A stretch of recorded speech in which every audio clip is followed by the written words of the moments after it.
araw po sa inyong lahat. Update po tayo sa ating tanim na sitaw. At tingnan po natin kung dalawa kasing klaseng tinanim natin dito. Yung dalawang klaseng variety.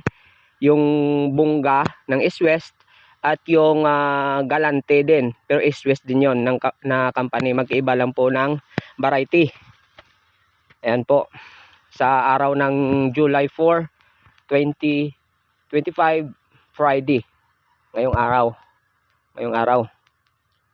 At ito po ang unahin natin yung ating bungga. Yan.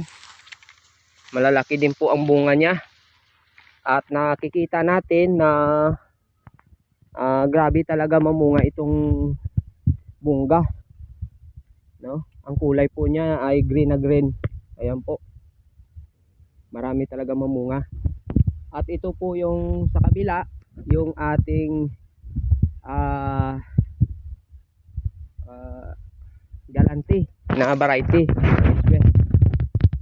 Talagang hindi naman sa pagano ay hindi karamihan ito pala magbunga.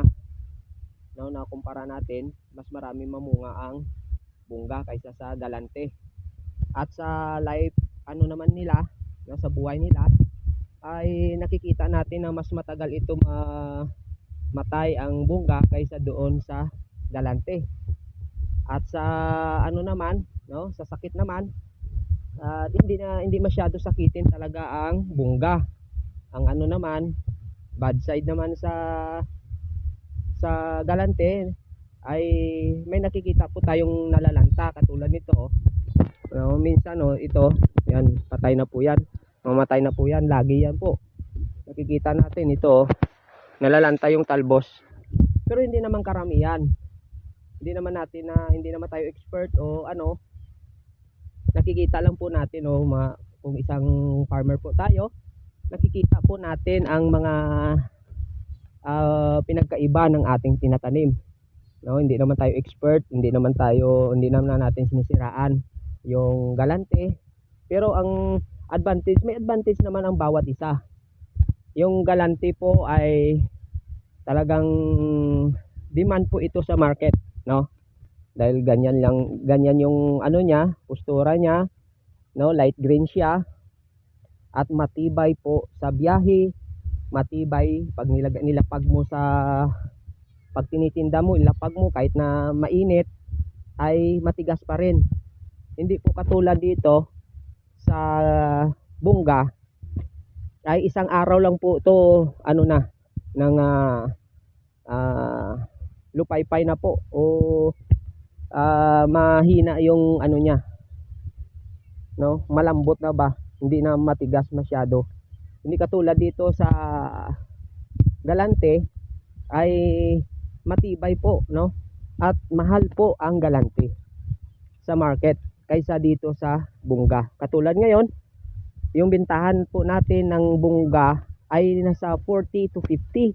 Pero ito po ang galante, nabibinta po dito ng 80 to 70 pesos per kilo. Yan po ang advantage ng galante.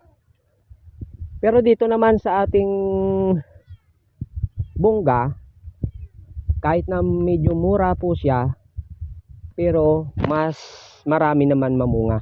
No, bawi-bawi lang, no. Hindi naman lahat na pabor tayo sa galante, pabor sa bungga na sitaw na variety, ay bawat isa ay may maganda din na katangian po. Depende na po siyan sa inyo kung ano po ang inyong itatanim. Yan lang po sa yung na ano ko rito sa amin, dahil yung galante talaga mas mabili, mas hinahanap, hindi katulad dito sa bungga, marami naman mamunga pero medyo mura. At pag may galante, pinagtabi mo sila sa market, ay mas inuuna binibili yung galante po ng mga tindahan o may mga talipapa.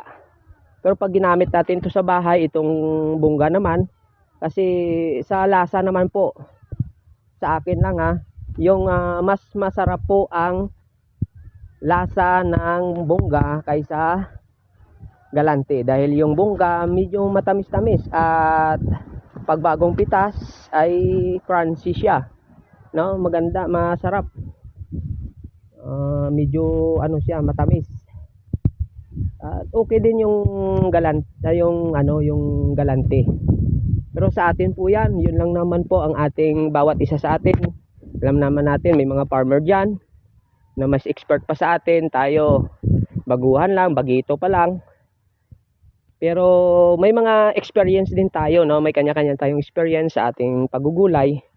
At sinishare lang po natin yung mga nalalaman natin na kung saan maganda na itanim. At yung mga bad side at saka yung kanilang good side. Ayan po. At depende po yan sa market natin, sa syudad natin, sa bayan natin. Doon po yan nagbe-base ang kagandahan ng ating produkto.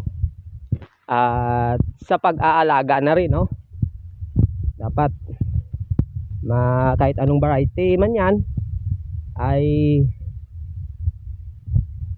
kung hindi tayo maalagain, wala rin po ang ating tanim. Dapat lagi po tayong nandyan sa ating tanim para maalagaan po natin kung anong mga problema, no? At ang tips natin po dito sa mga sitaw, no, yung tips natin, no, para mas marami ang bunga. Pag lumampas na po yan sa ating dito sa ating net, pinuputol po natin yan, no? Nagpo-pruning po tayo sa taas. At dito sa baba, no, nagpuputol din tayo dyan sa baba. Kaso busy lang kami, hindi masyado na pruningan ito. Kaso dapat mga first pruning pa lang ito. Dapat may mga second pruning pa. Pero hindi na tayo nakapag-pruning dahil busy po tayo. Kasi tag-ulan na nga, marami na tayong tinatanim. Kaya kulang tayo sa tao.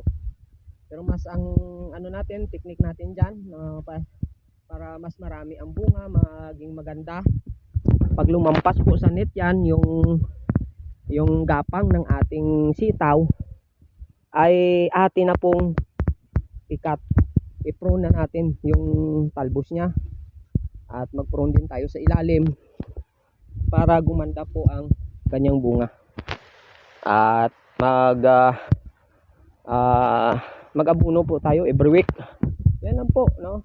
At mag-insecticide po tayo, kahit mumurahing insecticide lang yan. Napakaganda na po ng sitaw natin. Basta matreat lang po natin, dahil ang sitaw naman hindi naman ito